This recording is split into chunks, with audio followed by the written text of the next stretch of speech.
قرآنی اہمیت جنس چونکہ دین اسلام کا احساس قرآن پاک ہے اور قرآن پاک ایک مسئلہ کی حیثیت سے زندگی کے ہمہ جہتی پہلوؤں کو مد نظر رکھتا ہے،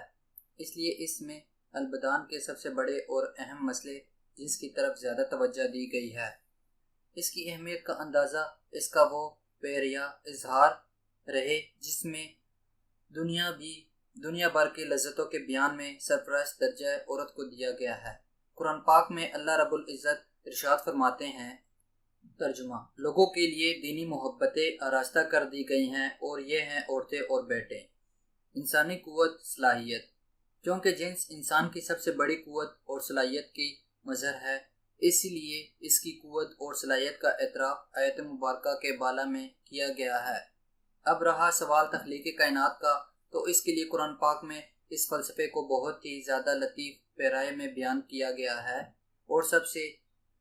سب سے لطیف نقطہ جو انسان پر واضح کیا گیا ہے وہ تولید نسل ہے، اور نسل انسانی اور حیوانی اس وقت تک نہیں پنپ سکتی تھی جب تک کہ نر کے ساتھ مادہ کی تخلیق نہ کی جاتی۔ اسی لیے اللہ تعالیٰ نے اپنے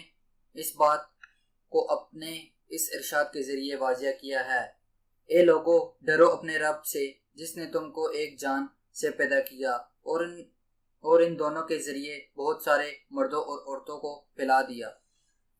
اس سے یہ بات بخوبی عیاں ہوئی کہ ابو البشر آدم علیہ السلام کے نہ صرف تخلیق کی گئی بلکہ اس کی جنسی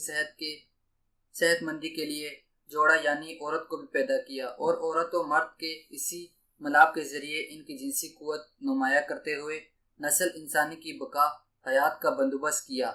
اسلام واضح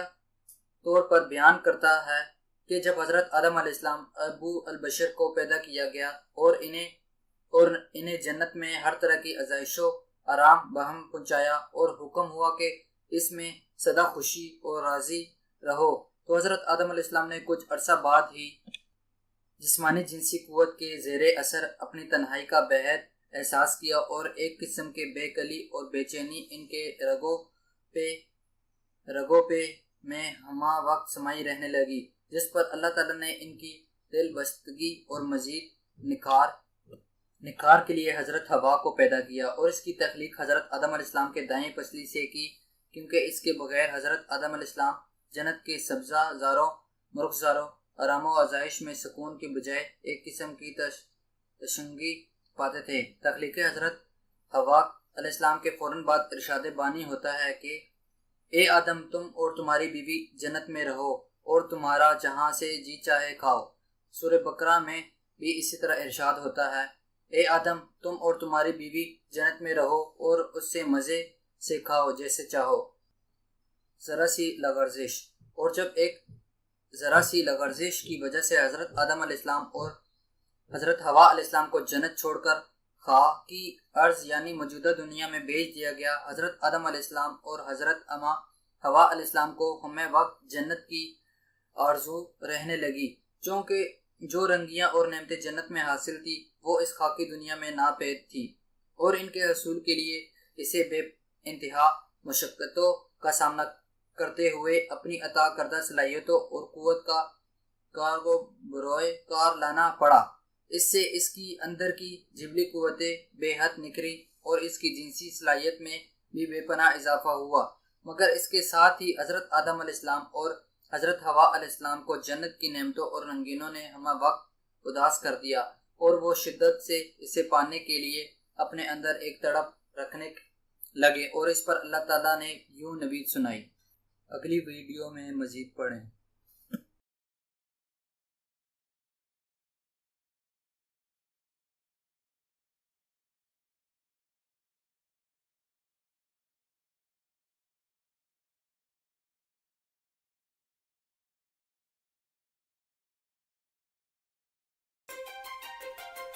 کیا آپ خود کو مردانہ وجاہت میں کم محسوس کرتے ہیں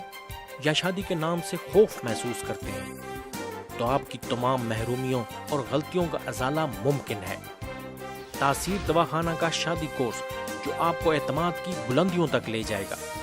آپ کو وہ طاقت و قوت مہیا کرے گا کہ آپ کی ازدواجی زندگی کی رونقیں اور خوشیاں دو بالا ہو جائیں گی۔ باہ کی کمی، اعصابی و جنسی کمزوری،